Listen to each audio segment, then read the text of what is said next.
요한계시록 3장 1절부터 6절의 말씀을 중심으로 교회를 향한 말씀 6번째입니다.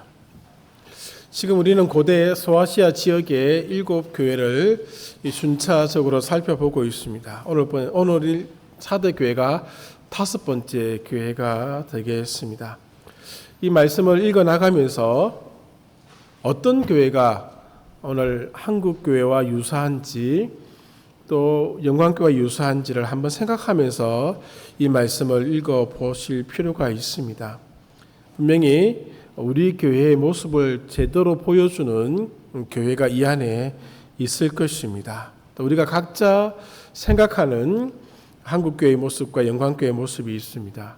그런 생각을 가지고 읽어보시면은 이 말씀들이 우리에게 도전이 될 것입니다. 반대로 이 4대 교회의 모습을 쳐다보면서 오늘날 어떤 교회가 떠오르는지도 살펴볼 필요가 있습니다. 그렇게 해서 오늘 우리에게 주시는 도전, 우리에게 주시는 그런 교훈을 찾아야지만이 이 말씀이 의미 있게 우리에게 다가오게 되는 것이죠. 교회를 생각하면서 가장 어려운 것이 무엇인가 하면은 하나님이 바라보시는 교회 관점과 인간이 생각하는 교회의 시선이, 관점이 다르다라고 하는 부분입니다. 그것이 가장 힘든 부분입니다. 인간의 교회를 볼 때는 사심이 들어갑니다. 다른 생각이 들어가 있다라고 하는 것이죠. 그리고 인간의 욕심이 그 안에 나타나고 있는 것을 보게 되고, 오늘 우리들의 관점은 비본질적인 것에 굉장히 관심이 많습니다. 신경을 많이 쓰고 있다라고 하는 것이죠. 그리고 사람이 교회를 평가하는 것에 대해서도 많은 신경을 쓰고 있는 것이 사실입니다. 이러한 점을 생각하면서 4대 교회의 모습을 보시면은 이 말씀이 의미하는 바를 더 깊이 있게 알 수 있을 것입니다.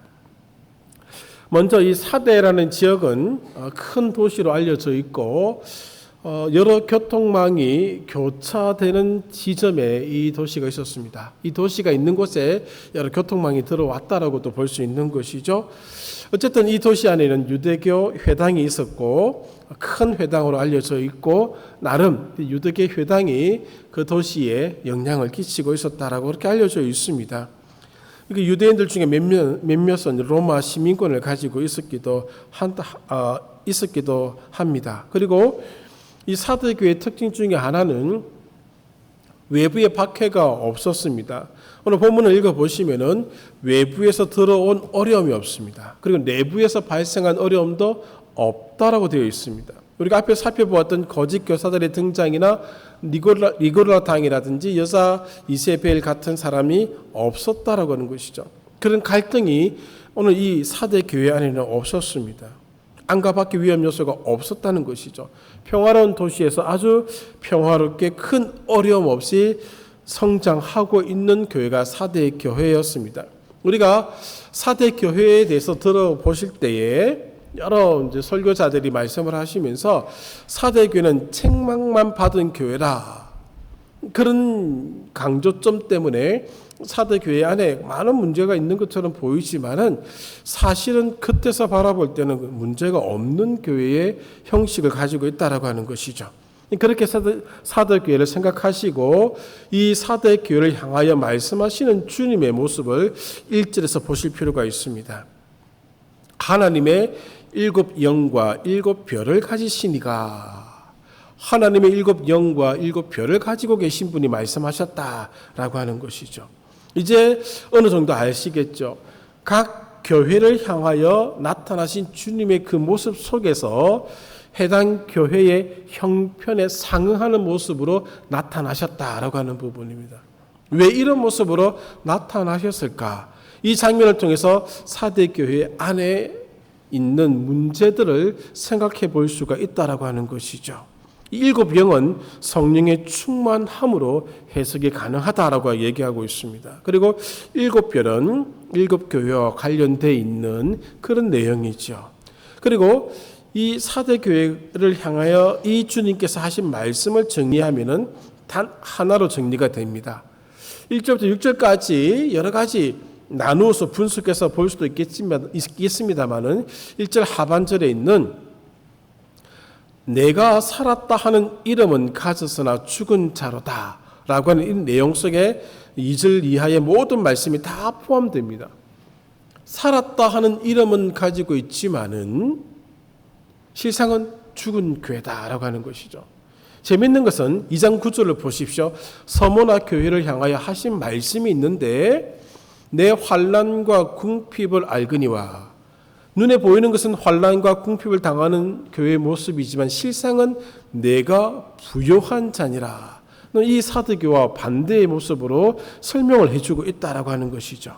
그러나 사도교회는 처음에 말씀을 드렸던 것처럼 세상 사람들이 이 교회를 바라볼 때는 살아있는 교회라고 여겼다라고 하는 겁니다. 그리고 사도교회는 외형적으로 볼 때 풍요로웠던 도시에서 풍요롭게 성장한 교회였고 매우 활기찬 교회였다라는 점이죠. 그래서 내가 살았다 하는 이름을 가졌다라고 하는 겁니다. 뒤에서 설명을 하겠습니다만은 이 내용 정리 5번을 보시면은 5번 부분을 먼저 조금 말씀을 드리겠습니다. 사대 교회의 문제가 구체적으로 무엇인지 언급을 하고 있지 않습니다만은 추측하게 하는 단어가 하나 있습니다. 여기 이름이라는 단어를 영어 성경에서 찾아보면은 이렇게 표현하고 있습니다. 명성, 평판, 명예, 유명. 다시 읽어보면 내가 살았다 하는 유명한 교회이지만, 내가 살았다는 평판이 있는 교회이지만은, 내가 명성이 있는 교회이지만은 실상은 죽었다라고 하는 것이죠.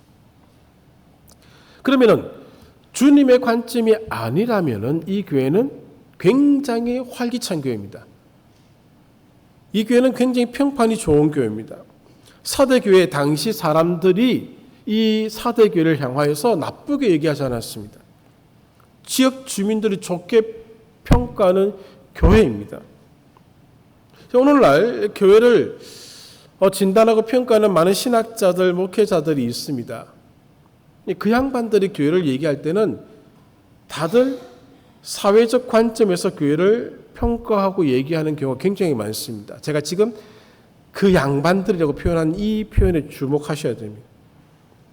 설문조사를 하여서 세상이 교회를 어떻게 평가하는지에 그것에 근거를 두고 교회를 얘기합니다. 그래서 교회는 이렇게 돼야 된다, 저렇게 돼야 된다 얘기를 하고 있다는 것이죠. 그 양반들의 관점에서 사도교회를 바라보면 이 사도교회는 문제가 없는 교회입니다. 번창하고 활발하고 성공적인 교회라고도 말씀드릴 수가 있겠습니다. 이 교회 안에 이단의 가르침 때문에 흔들리는 모습이 없습니다. 외부에 박해가 없으므로 안전합니다. 사대교회 교인들의 마음은 자긍심으로 가득 차 있습니다. 그리고 지역사회의 존경을 받다 보니까 이 교회는 안전한 교회입니다. 누구나에게도 소개시켜 줄 수 있는 교회입니다. 사람들이 교회를 찾으면 여기 교회 가십시오. 예수 믿지 않는 사람들이 그렇게 얘기할 정도의 교회를 하는 것이죠. 늘 사람들이 모여드는 교회라고도 볼 수 있겠습니다. 지속적인 성장을 이룩한 교회입니다. 다른 지역의 그리스도인들은 사대 교회가 주목할 만한 활기를 나타내 보인다고 생각할 정도였다는 것이죠. 분명 고무적인 교회임에 틀림이 없다는 겁니다. 그러나 주님의 평가가 다릅니다. 주님은 사회학적인 관점에서 바라볼 때에 이 교회가 좋은 평판을 가지고 있고 이름을 가지고 있고 누가 들어도 다 알 수 있는 그런 교회를 향하여 이렇게 말씀하시죠. 살았다는 이름을 가지고 있으나, 살았다는 평가를 가지고 있으나 죽은 교회다라고 말씀하고 있다는 것이죠. 그리고 이렇게 말씀하십니다. 내 행위를 안다라고 하는 것이죠. 사람들이 바라볼 때는 문제가 없는 교회였습니다. 그러나 주님의 눈앞에서는 뭔가가 빠져있는 교회입니다. 죽은 교회다라고 말씀하고 있다는 것이죠. 믿음과 행위가 일치되지 않는 모습이 있을 수도 있겠습니다. 그리고 세상 사람들이 알지 못하는 무언가가 있을 수 있겠습니다만은 오늘 1절에 나타난 주님의 모습 속에서 하나님의 7영과 7뼈를 가지신 이가 말씀하실 때에 어쩌면 성령의 충만함이 결여되어 있는 교회가 아닌가. 세상 사람들이 바라볼 때는 모든 것을 다 갖춘 교회가 될 수 있겠습니다마는 성령의 충만함이 캐러디의 모습으로 나타나고 있는 교회일 수도 있다라고 하는 것을 말씀해 주고 있다라고 하는 것이죠. 죄에 대한 신학적인 의미를 알고 있는 교회지만은 실상은 그들의 삶의 모습에 죄의 모습이 많이 감추어져 있을 수도 있다라고 하는 것입니다. 오늘 사대 교회를 향한 이 주님의 말씀은 너무 놀라운 말씀이었습니다. 어쩌면은 사대 교회 성도들은 자신의 교회의 영적인 상태를 모르고 신앙생활을 하고 있는지도 모르겠습니다. 아니면은 현재 영적인 상태를 인정하기 싫다는 것이죠. 아무 문제 없는데 왜 주님이 그렇게 말씀하실까? 그러나 사대 교회를 향한 주님의 기준점은 그들이 생각하는 것보다 높았다라고 하는 것입니다. 여기 이런 말씀이 있죠. 아직 그 옷을 더럽히지 아니한 자 몇 명이 있다. 4절입니다. 그러면은 대부분의 모든 사람들이 그 옷을 더럽혔다라고 하는 것이죠. 부정해졌다는 것입니다. 죽은 교회, 부정한 교회가 되었다라고 하는 것이죠. 아마 이런 평가에 가장 놀랄 교인들은 아마 사대 교회의 성도들이었을 것입니다. 주님이 이렇게 말씀하십니다. 회개하라. 3절에서 회개하라. 어떻게 들었는지를 생각하고 지켜 회개하라. 뭔가 놓친 것이 있다는 것이죠. 우리에게는 분명하게 말씀해주고 있지 않습니다만은 그들은 그들의 교회를 더럽힌 모습이 있었다라고 하는 것입니다. 회개를 통해서 깨끗함을 받으라고 하는 것이죠. 사대교회는 명성이 있었습니다. 이름이 있는 교회였습니다. 자, 다른 지방에서 들어도 사대교회, 그 교회 훌륭하지 라는 평판을 받던 교회였습니다. 그러다 보니까 이 교회는 자기 만족에 빠진 교회라고도 볼 수 있습니다. 이 정도면 됐다는 것이죠. 그러므로 어제의 명성으로 오늘을 살아가고 있는 교회가 되고 말았습니다. 아마도 많은 사역을 했을 것입니다. 우리들도 한국교회의 모습들을 바라보면서 어떤 교회는 참 많은 사역을 하는 교회들을 우리가 보곤 하지요. 우리 영광교회가 감당할 수 없는 그런 수많은 일들을 하는 교회들이 참 많이 있습니다. 한때 한국교회를 흔들려고 했던 정권이 하나 있었습니다. 그러나 한국교회가 하고 있는 역할을 보고 나서 그걸 멈췄다는 얘기를 들은 적이 있습니다. 사회복지 분야에 있어서 그 당시에 70% 이상의 돈이 한국교회에서 나왔습니다.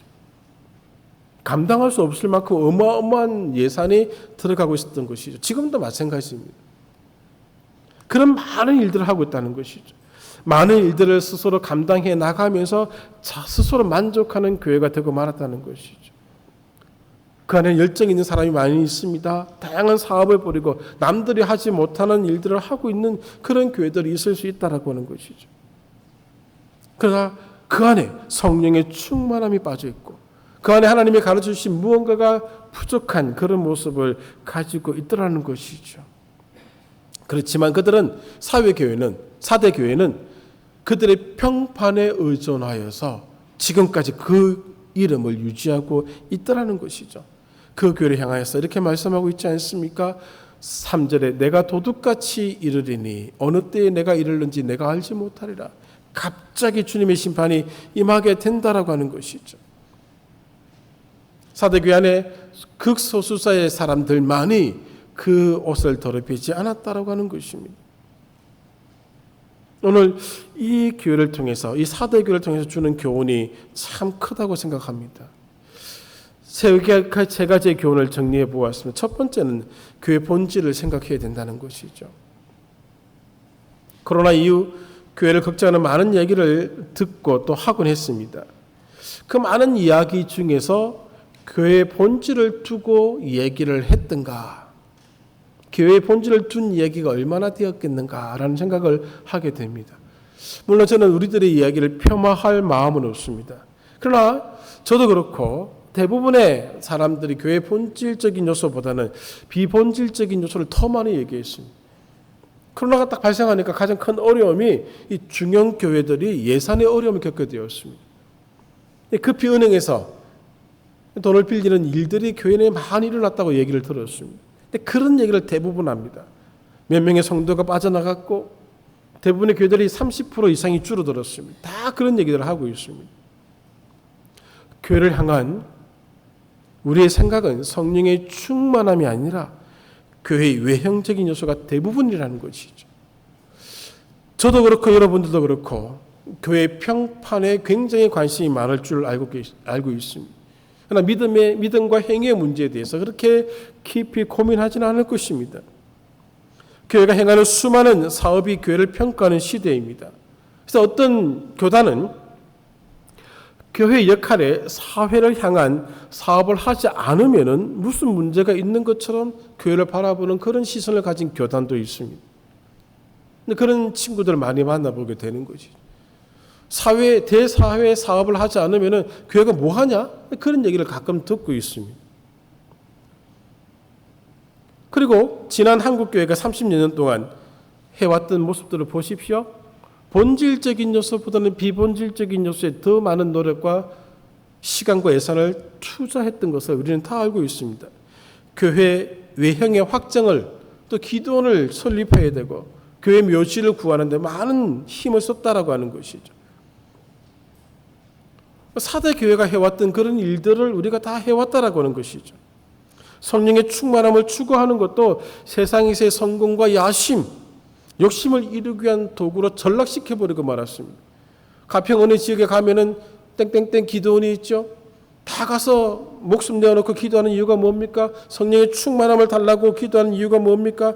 거기 왔던 사람들 90 몇 프로는 99% 가까이는 진짜 성령의 충만함을 요구하는 것이 아니라 성령의 충만함을 통하여서 자신의 성공을 이루고자 하는 것이었습니다. 사실 교회가 무엇인지도 모르면서 교회를 다닌 분들이 대부분입니다. 왜냐하면 교회가 무엇인지 가르쳐 주지도 않았기 때문에 그렇습니다. 성경도 모르고 배우려고도 하지 않고 교회를 다닌 것이죠. 교회가 뭐 하는 것인지 모르는 겁니다. 지난 30년은 교회의 외적인 성장이 전부였다고 해도 틀리지 않습니다. 그 결과가 오늘날의 모습이라는 것이죠. 우리는 지난 몇 달 전에 필립 샤프가 쓴 교회, 나의 고민, 나의 사랑이라는 책을 읽어본 적이 있습니다. 다시 한번 읽어보십시오. 도서관에 있습니다. 교회의 본질이 무엇인지를 보여주고 있는 책입니다.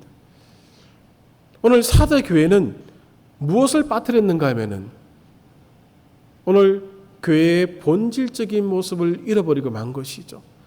평판에 너무 신경을 많이 쓴 겁니다. 오카나 목사님이 사대 교회를 이 본문을 두고 설교한 설교가 있습니다. 한번 들어보십시오. 집에 가셔서. 오카는 목사 사대 교회 지금 탁 뜹니다. 저도 어제 한번 쭉 들어보았습니다. 여러분, 사대 교회가 가지고 있는 그 모습은 평판에 신경을 썼던 모습입니다. 본질에 관심을 가졌던 교회가 아니라는 것이죠. 세상은 교회가 했던 일들을 보고 얘기하려고 합니다. 그러니까 주님은 그 교회가 본질적인 모습을 가지고 있는지를 바라보고 있다라고 하는 점이죠. 두 번째는 본질을 상실하게 되면은 교회는 자기 만족에 빠지게 됩니다. 사대교회는 자기 만족에 빠진 교회죠. 이런 신자를 많이 보셨을 것입니다. 나 어느 교회 출신의 성도라고 얘기하면서 지역에 있는 작은 교회를 다니는 사람들을 보셨을 것입니다. 그리고 항상 비교합니다. 우리 교회는 옛날에 우리 교회는 이런 교회인데 저런 교회인데 비교하면 저는 그런 교회 만나서 얘기했던 얘기가 그 교회 다시 가라고 얘기합니다.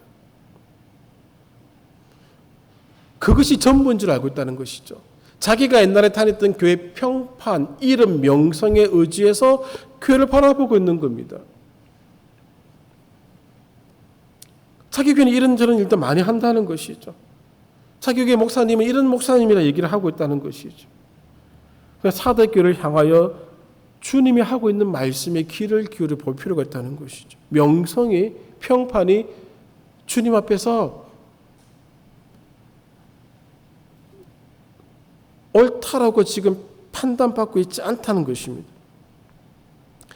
학부를 다닐 때에 한스 킹의 교회란 무엇인가라는 책을 읽어본 적이 있습니다. 이 책은 요약본입니다. 나중에 이 전체가 다 번역돼서 나왔습니다. 전체 번역은 한 1000페이지 가까이 되는 걸로 기억하고 있고요. 요약본 한 200페이지 조금 넘는 걸로 기억하고 있습니다. 이 한스킹의 교회란 무엇인가? 이 가톨릭 신학자입니다.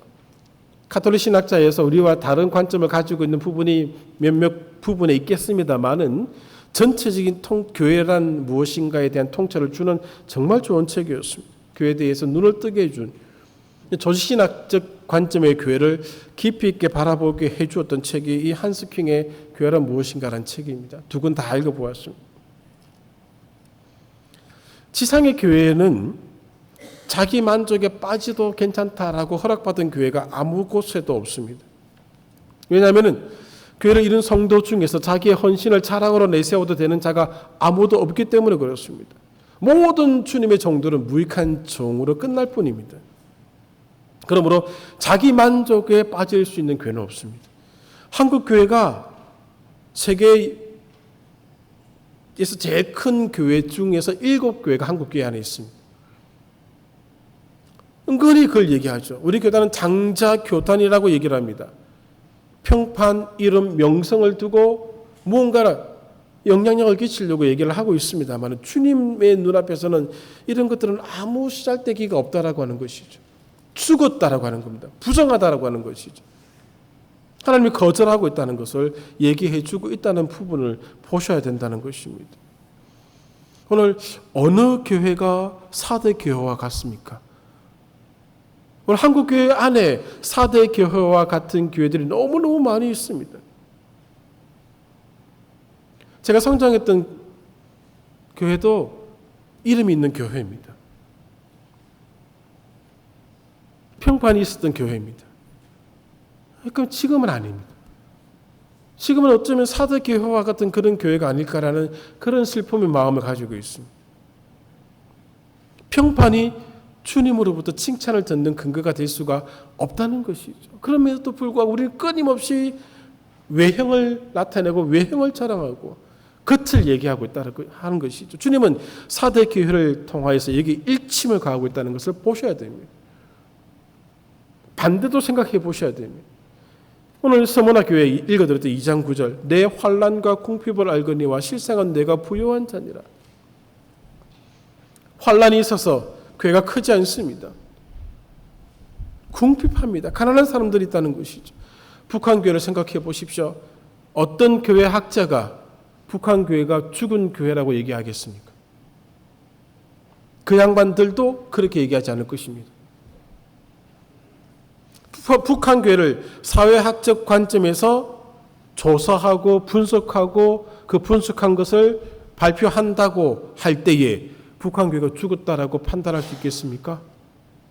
사회학적으로는 아무것도 없습니다. 예배당이 있습니까? 오늘도 어느 산골짜기에서 깊은 계곡에서 하나님을 예배하고 있는지도 모릅니다. 하나님이 그들의 예배를 받으시고 하나님이 기뻐하고 계실 것입니다. 그러나 오늘 아무런 어려움 없이 4대 교회와 같은 큰 도시에서 평화롭게 외부의 압력도 없고 내부의 문제도 없이 자연스럽게 성장한 이 4대 교회는 하나님의 질타를 받고 있다는 것이죠. 어느 교회가 주님이 원하시는 교회가 되고 있는지를 볼 필요가 있다라고 하는 것입니다.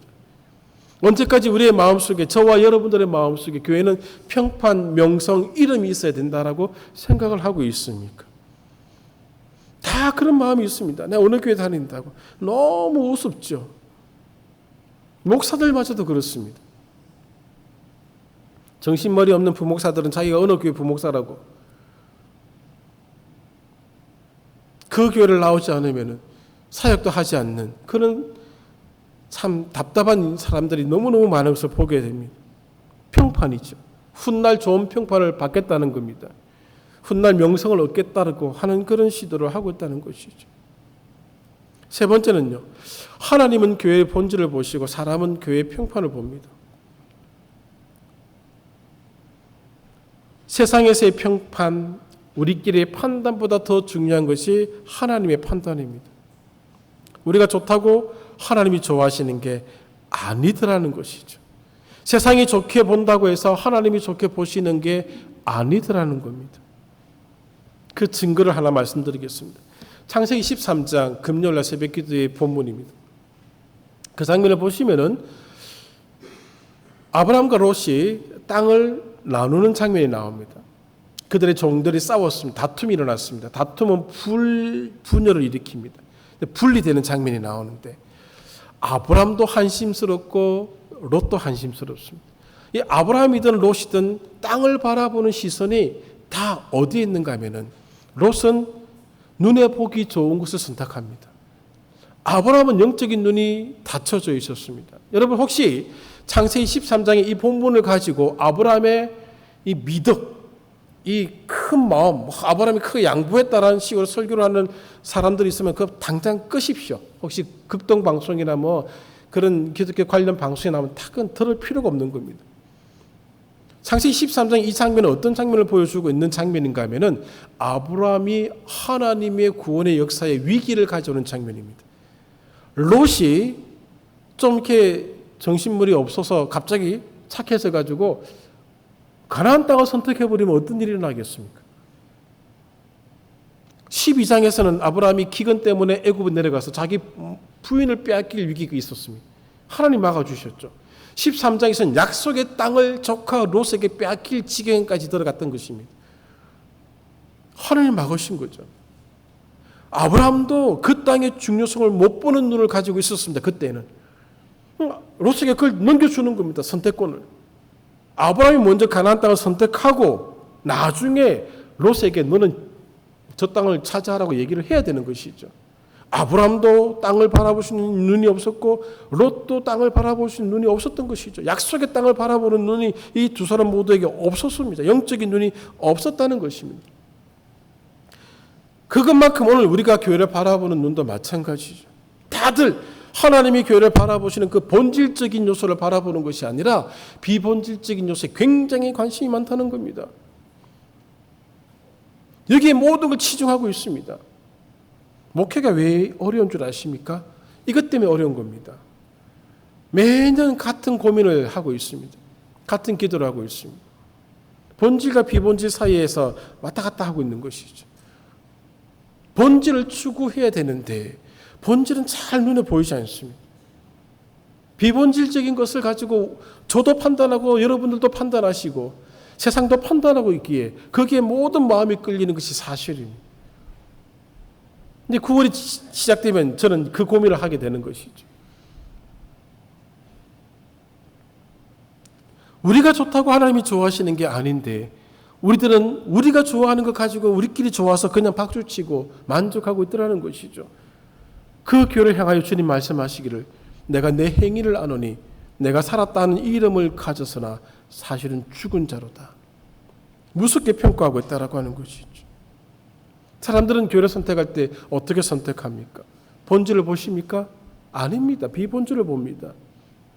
거기 가면은 우리 아이들이 얼마나 좋은 교육을 받을 수 있는지 교육적 환경을 봅니다. 거기 가면은 얼마나 많은 교제를 할 수 있을지 어떤 사람들이 구성원으로 있는지를 봅니다. 이런 얘기 많이 들어보시지 않으셨습니까?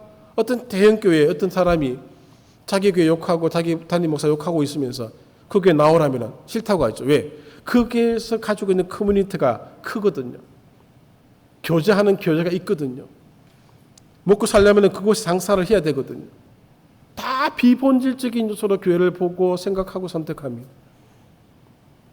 저도 그런 마음이 거의 절반 이상 차지하고 있고 여러분들도 마찬가지실 거고 한국교회 대부분의 모습들이 다 그렇습니다. 그래서 한국교회 가장 어울리는 교회가 4대 교회라는 것이죠. 오늘 이 4대 교회를 향하여 말씀하시고 있는 이 말씀에 오늘 귀를 기울여 들으셔야 된다는 것이죠. 저도 그렇고 여러분들도 그렇고 4대 교회를 향한 책망이 오늘 우리를 향한 책망이고 한국교회를 향한 경고라는 것입니다. 성령의 충만함을 입어야 되고 다시 하나님께서 어떻게 가르쳐 주셨는지로 돌아가야 되는 겁니다. 백투더 바이블 하셔야 된다는 것이죠. 많은 일을 하는 것이 중요한 것이 아닙니다. 많은 평판을 얻을 수 있는 것을 추구하는 것이 중요한 것이 아닙니다. 북한 교회가 사경회를 열 수 있겠습니까? 전도 대회를 할 수 있겠습니까? 프로그램을 돌릴 수 있겠습니까? 그저 어느 깊은 산골짜기에서 어느 깊은 숲 속에서 크게 찬양도 드리지 못하면서 이불을 덮으시고 찬양하고 가슴을 치며 통곡하고 기도하고 예배 드리는 것으로 만족할 수밖에 없는 그런 모습으로 지금 버텨오고 있는데 하나님은 그 교회를 향해서 어쩌면 살았다라고 말씀하실 수가 있을 것입니다. 그러나 우리들은 비본질적인 곳에서 본질을 다 상실했기 때문에 죽었다는 평가를 듣고 있는 것입니다. 말씀을 정리하겠습니다. 겉으로 활력 있게 보이는 행위로 죽어 있는 영적인 실상을 가릴 수는 없는 것입니다. 우리의 눈은 가릴 수 있을 것입니다. 그러나 하나님의 눈은 가릴 수가 없습니다. 교회는 인간의 모임을 위한 장소가 아닙니다. 예배 드리는 곳입니다. 그 1번입니다.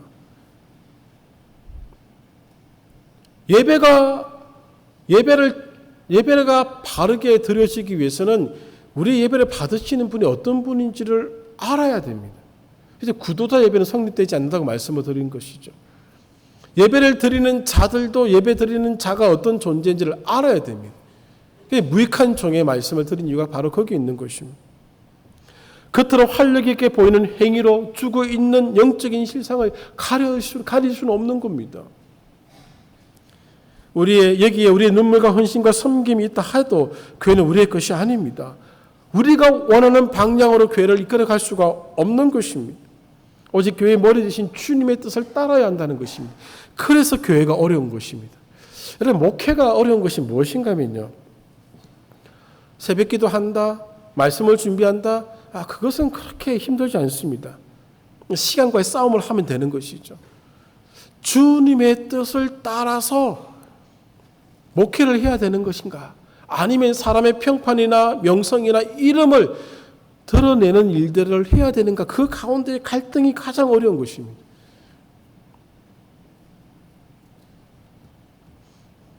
주님이 원하시는 길을 따라가는 것이 당연하지 않겠습니까? 라고 얘기를 하지만은 저도 그렇고 여러분들도 그렇고 무엇으로 평가합니까? 나타나는 현상으로 평가하지 않습니까? 우리의 마음은 세상의 평판에 기울어져 있습니다. 하나님은 교회의 진실성에 기울어져 있습니다. 다른 길이죠. 사대교회를 주신 이유가 바로 거기에 있는 것이죠. 나는 어느 교회 출신이라고, 백파 출신이라고. 부산에 백파 교회가 있습니다. 대단한 교회거든요. 다 의미가 없다는 것이죠. 우리는 주님 앞에 그 교회 이름으로 서는 것이 아니고 홀로 우리의 모습 그대로 서는 것이죠. 하나님, 나는 사대교회 출신입니다. 그것으로는 통하지 않는다는 것이죠.